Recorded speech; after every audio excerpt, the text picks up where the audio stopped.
Hello guys, welcome back to the Conceptic IT Brothers. So this is the part 4 of the SSIS tutorial for the connection managers. So this will be the for the ADO.NET connection manager in SSIS. So we will going to learn about the ADO.NET and how we can create the connection in SSIS package for ADO.NET. Okay, so ADO.NET Connection Manager in SQL Server Integration Service enable SSIS package to connect with the database using a managed .NET provider. For example, an SSIS ADO.NET Connection Manager use the SQL Client Data Provider to connect with Microsoft SQL Server. Following are the same of the curial properties of the ADO.NET Connection Manager. You can see the ADO.NET Connection Manager use a managed .NET provider to access the database. The connection manager is useful for accessing the data source written in managed code. ADO.NET Connection Manager in SSIS is typically used to access Microsoft SQL Server. SSIS ADO.NET Connection Manager support many managed providers such as SQL Client, ODBC, OLEDB. The OLEDB provider present in ADO.NET Connection Managers allow us to access the data source OLEDB supports. In real time, the SQL Client data provider is the most commonly used .NET provider. So you can see, means in if you see my past videos as well in Connection Manager, we have used the SQL means .NET provider and in SQL Client for the connecting the source databases. Okay, so let's jump into the Visual Studio to see like how we can create the ADO.NET connection manager from the SSIS package.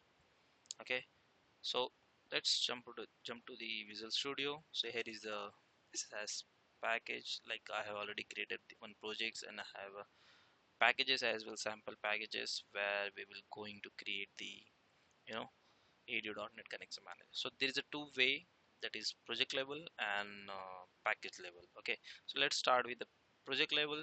You can see here the in the right side solution explorer under you will see the connection manager.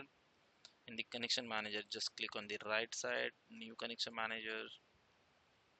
You will see this tab, okay, which contain many types of connection managers. You can see here, and we have the description and version as well. So you can see in the second number we have a ADO.NET. So just click on the add, click on the new, then it will go open this connection manager window where you have to provide the server name, like whatever you have a SQL Server database name, you can put here the server name. And if you have the user ID and password, then you can select the SQL Server authentication to enter the username and password. If not, then you can select the Windows authentication. And in the here you can see I have all means this databases I have created in the this SQL Server, so it's get auto populated. So I'll select any one and check the test connection. Okay, connection failed because an error in the product keyword not supported provider name. Okay, so just testing, let's see. Okay, it's also not, the connection failed because of an error initializing keyword not supported provider name. Okay, now what should we do? So we can try if anything else.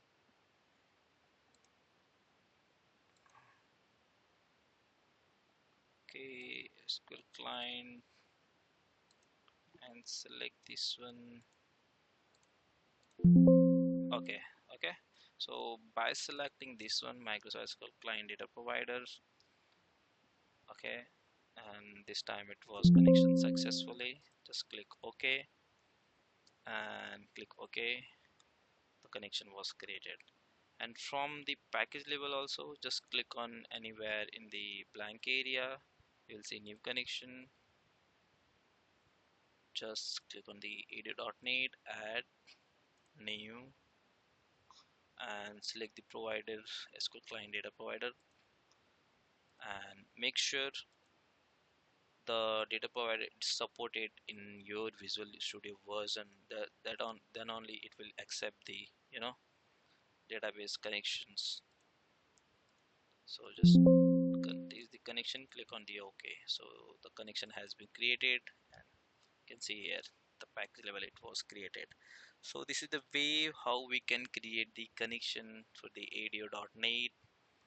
Okay, so hope you guys understood about these things. So please subscribe and share my channel.